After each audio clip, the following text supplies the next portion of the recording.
Real Madrid, 15-time European champions. The most decorated club in the history of football. The club that has sent its players to every single World Cup Spain has ever played in. Until now. On May 25, Spain manager Luis de la Fuente read out his 26 names for the 2026 World Cup. And when he finished, people checked the list again and again. Because something was missing, something that had never been missing before. There was not one Real Madrid player on it, not one. This is the story of how the most powerful club in world football got completely shut out of its own national team. And why it's tearing Spanish football apart right now. Let's be precise about how big this is, because the numbers are genuinely staggering. Spain has appeared at 17 World Cups since 1934. And in every one of those tournaments, Real Madrid had at least one player in the squad.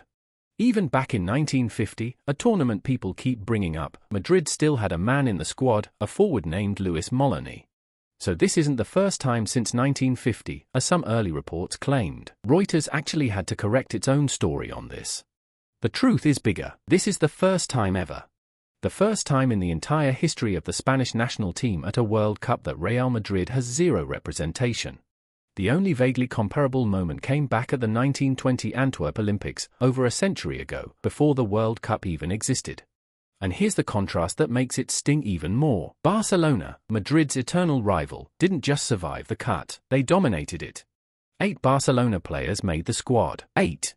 Barcelona now holds a record Madrid fans will find almost unbearable. They are the only club to have contributed players to every Spanish World Cup squad in history. El Clásico just moved into the national team, and Barcelona won it before a ball was even kicked. So who actually fell? Because these aren't fringe players. Start with Huijsen. This is the one that stunned everyone. A 21-year-old centre-back Madrid signed from Bournemouth for around 50 million last summer. He started the full 90 minutes in Spain's most recent match, against Egypt in March. De la Fuente had been using him as a regular, and then, gone. Officially, an injury kept him out, but the timing made it the single most surprising name on the list. And there's a detail here that fans absolutely seized on. Just before the squad was announced, Huijsen posted something on Instagram. A graphic of the official team of the season for the league, featuring himself at centre-back, lined up next to 2 Barcelona defenders. Some read it as pride, others read it as a message. Either way, hours later, he was left out of the World Cup. Then there's Dani Carvajal, the veteran right-back, vice-captain of the team that won Euro 2024. A man who has won everything at the Bernabeu. His career at Real Madrid is now over. He said his goodbyes at the stadium in the club's final game of the season. An injury-erect campaign meant he didn't even make the provisional list.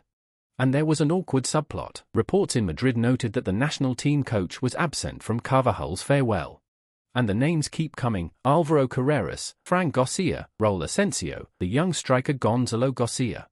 All Madrid, all watching this World Cup from home. Now, why does this matter beyond the shock value? Because this is a story about a shift in power in Spanish football, happening in real time. Real Madrid just finished a season with no major trophy. They ended up 8 points behind Barcelona in the league. There was coaching chaos, a manager dismissed in January, instability dragging on after that. And the Spanish core Madrid was trying to build: Huijsen, Carreras, Garcia. It just hasn't taken root. Meanwhile, the national team has quietly become Barcelona in red. The spine of this squad, Pedri, Gavi, Cubarsí, Yamal, Ferran Torres, is Catalan blue and red underneath. And there's a beautiful historical echo here. The last time Spain built a team around a Barcelona backbone, back in 2010, they won the World Cup. The only one they've ever won. So Madrid fans are watching their rivals' players potentially deliver a second star on the badge, with no one from the Bernabeu involved at all. There's even a political dimension. A businessman challenging Florentino Perez in Madrid's upcoming presidential election pointed straight at this squad and said, "Look, no Madrid players. This is proof the club needs to change." The squad list became a campaign weapon. So what does Luis de la Fuente say to all this? Because he had to answer for it, repeatedly.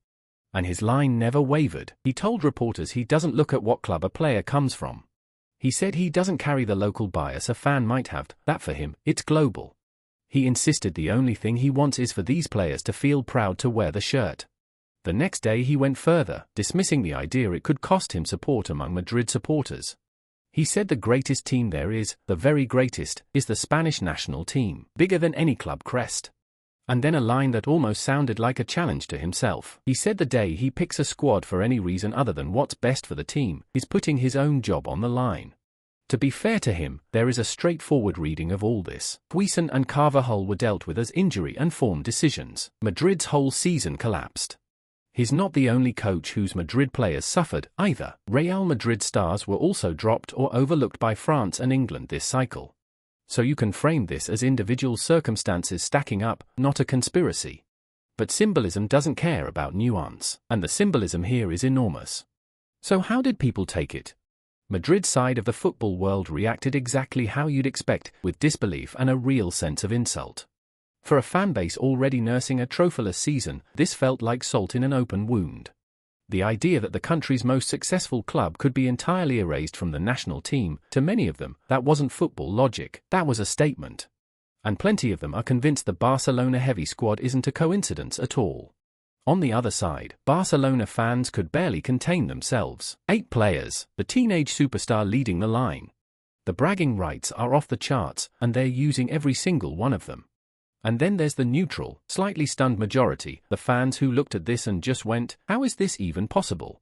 The most decorated club on earth, and not one player good enough or fit enough to make it. Whatever side you're on, everyone agrees on one thing, they have never seen anything like this before. For context, this kind of fight isn't entirely new in Spain. Back in 2021, Spain went to the Euros without a single Madrid player for the first time at a major tournament, when Sergio Ramos was left out. And fans were furious then too. But a World Cup? With the squad this Barcelona heavy? This is that controversy turned all the way up. So here's where it lands.